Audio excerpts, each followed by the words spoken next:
गेले 20-22 वर्ष मी शिवसेनेमध्येच काम करतो आणि एकनाथ शिंदे साहेबांचा आणि माझा स्नेह गेले 22 वर्षाचा आहे.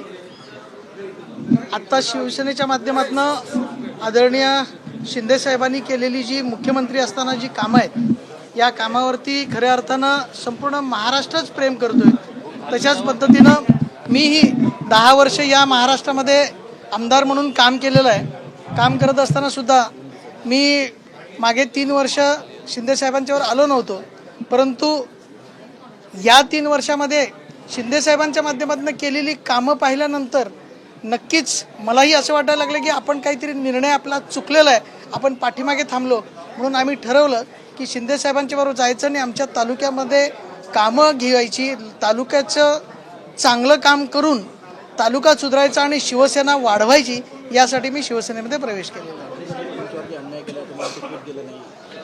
100% गेल्या वेळेला मला तिकिटाची हमी होतीच, पण 2019 साली आघाडी सरकारमध्ये काँग्रेसचा उमेदवार तिथं होता, त्याच्यामुळे मला तिकीट नाकारण्यात आलं.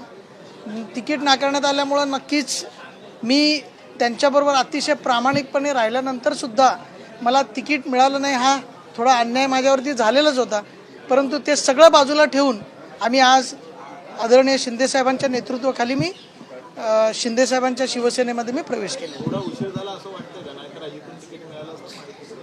नक्कीच देर आहे दुरुस्त. उशीर तर झालेलाच आहे, पण जरी उशीर झाला असला तरी शिंदेसाहेबांनी ग्वाही दिलेली आहे की काही काळजी करू नका, येणाऱ्या भविष्यकाळामध्ये अतिशय चांगल्या पद्धतीनं आपण कोल्हापूर जिल्ह्यामध्ये शिवसेना वाढवू आणि नक्कीच भविष्य शिवसेनेचं आपण चांगल्या पद्धतीनं करू.